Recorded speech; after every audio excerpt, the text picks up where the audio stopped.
Hi, my name is Gibson, and I'm the creator of the Personal Development School. This is your daily breakthrough video, and in this video, I want to talk to you a little bit about if perfectionism is a result of trauma. And I'm specifically going to discuss this in the context of fearful avoidance and anxious preoccupied attachment styles. And really, I want to do a deep dive into where some of these things come from. So is perfectionism a sign of trauma? In extreme cases, yes. So if you are driven from a perfectionist place to the point where you're putting excessive pressure on yourself, you're terrified of making mistakes, you find yourself really beating yourself up for making mistakes in general, and you may feel helpless and not good enough and unworthy if you do something wrong. And in romantic relationships, you may feel this fear of abandonment or of being disliked or rejected if you make a mistake. If you're seeing that kind of extreme expression of your relationship to perfectionism, then yes, we can have a bit of a correlation on a sort of low level side between conscientiousness as a personality trait and a tendency to trend towards a bit more perfectionistic tendencies. But that's sort of from a tendency perspective. When we talk about extreme perfectionism, this is what answers that question. So when we take a look at this, we have to ask ourselves why. And I want to put this into the context for both a fearful avoidant attachment style and an anxious preoccupied. For fearful avoidant attachment style individuals as a whole, they tend to become perfectionistic for a few core reasons. Now, I want to be clear as well, not all fearful avoidants are perfectionists at all. And in fact, can go into rebellion and sort of express the opposite in some of these cases. But as with trauma, we tend to have polarities as adaptive strategies, right? So for fearful avoidants, you'll see that if they grow up in an environment where they feel helpless, out of control, not good enough, unworthy, afraid of rejection or being disliked or abandoned, they may develop perfectionism as part of their sort of traits as a trait or an expression of a trait in a personality, becoming a perfectionist as a strategy to adapt and try to avoid having to feel those core wounds. So if you watch the video I have on this channel, that's all about integrated attachment theory and what the core wounds are of each style and all the different needs and all these sorts of things, what you'll learn is we essentially build so much of our personality around trying to get our needs met while avoiding our biggest fears and core wounds. So in the fearful avoidant case, they may try to get their needs met for connection, for love, for success or achievement, to then have financial freedom or whatever it might be that drives their relationship to their own individual needs, while also trying to avoid feeling not good enough, feeling disliked, feeling rejected.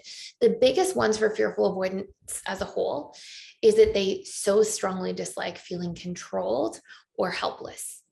And so what they'll do a lot of the time is try to develop their life or their personality or their strategies to deal with things, all to avoid those core features. Now, what you'll actually see is sort of an inverse relationship as the fearful avoidant starts healing. So we'll often see a fearful avoidant if they are struggling with this and they didn't go into the polarity, the rebellious side instead. Sometimes we'll see the fearful avoidant attachment style essentially go through their experience in life. And as they become more and more secure, they will have more self-acceptance, right? Because they don't have these core wounds left over. I'm not good enough. I'm not worthy. I have to keep earning my worth. They will be more self-accepting, so they won't feel afraid of rejection from other people. They'll have more compassion to themselves in their internal dialogue, so they'll take their mistakes less seriously. They won't think, oh my gosh, all these bad things are going to happen. And when they develop a greater ability to trust themselves by setting their own boundaries, communicating their needs more, being able to adapt to things, and they really repair that internal trust baseline at a subconscious level, which we have a whole course on that you can check out for 7 days for free. We also have a perfectionism course that you can check out for free for 7 days. It's all about reprogramming perfectionism for each attachment style. You can check them out both using the link for free below. But you'll see that fearful avoidants, when they learn to trust themselves to deal with mistakes and recover and communicate and repair and set boundaries, and they're more self-accepting and kind and compassionate to themselves overall and in their internal dialogue, you'll see this sort of inverse relationship where the perfectionistic tendencies and standards actually sort of revert back to a normal, healthy baseline, where we may want to stretch ourselves and improve ourselves and grow, but trying to put ourselves in this box of everything having to be perfect usually becomes very self-defeating. And what you'll also see in fearful avoidance case is often fearful avoidant attachment style individuals will, when they are perfectionists, they will get into a position where they can be so afraid of making a mistake that they dysregulate themselves and they go into freeze mode a lot of the time, or flight mode, and avoid whatever it is that they're supposed to be doing.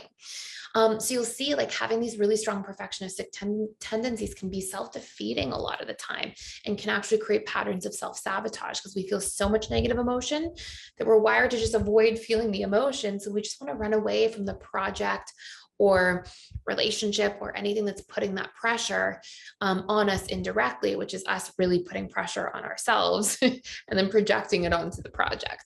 So it's really important to pay attention to some of those things and to learn that if I become more compassionate to myself, learn to trust myself better to recover from different challenges and situations, and more forgiving of myself. And I understand that I can learn and grow from mistakes and accept mistakes as a normal part of my human experience.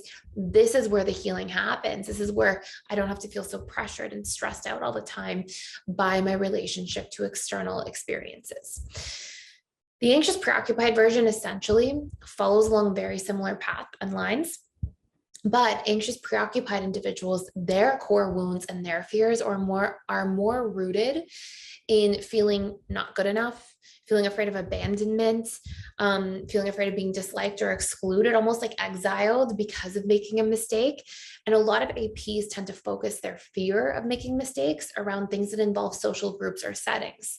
So it can be around team projects in the workplace. It can be around fearing of making a mistake as being a good friend in a friendship, fearing letting somebody down in a relationship and then getting abandoned, fearing letting somebody feel like alone or disconnected in a community kind of setting. And wherever there's the potential for social rejection, social abandonment, romantic versions of that, or anything of that like, that tends to be the place that fearful avoidance put the most pressure and have the most perfectionistic tendencies there. And again, it reflects the same types of patterns. It's really not the making the mistake that hurts.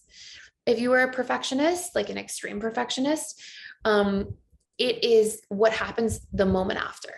So if you're an AP and you make a mistake and then you're like, oh, I'm human, I made a mistake, I'll recover, I'll go have a conversation, I'll own it, I'll move on. And you take those action steps and you move on, the mistake doesn't really hurt that much, right? It's not a big deal. If you make a mistake and you disown it, you feel terrified of being abandoned, you beat yourself up like crazy, you call yourself all these horrible names in your internal dialogue, you tell yourself all these horror stories and imagery in your mind about how you're going to be abandoned and nobody will like you again, and nobody's going to include you in the workplace ever again, and everybody's going to gossip about you. It's actually that is the source of your pain. It's the stories and narratives that follow directly after. It's the meaning you give to the mistake and what you build it up in your mind and emotions and imagination when you're telling those fear-based stories. That's actually the source of your suffering. And so the funny thing is, when you are being a perfectionist, you're doing everything you can to avoid mistakes because you're just trying to avoid going into that imaginary zone where you shame yourself and beat yourself up and tell yourself all those worst case scenarios that are going to happen. And that's the real source of your negative emotions and pain. But you assume at a subconscious level that it's the mistake.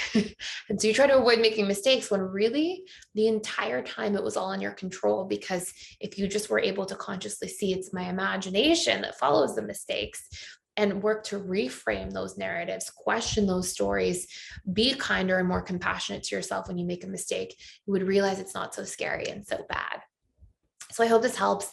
If you want to do a deep dive, again, I have a course all about this called Overcoming Perfectionism Trauma.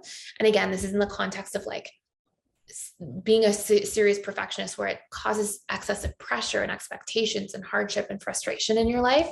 I don't necessarily mean like, oh, you have certain character traits that trend towards being more of a perfectionist and sort of pushing for that a little bit, like a little stretch outside of your comfort zone. I mean, like this is causing stress in your life. So you can check that out. It's all about reprogramming. And I hope that makes a lot of sense. Thank you so much for watching. Thank you for being here. If you hang out at this channel and would like to subscribe, I would really appreciate it. And I will see you in the next video.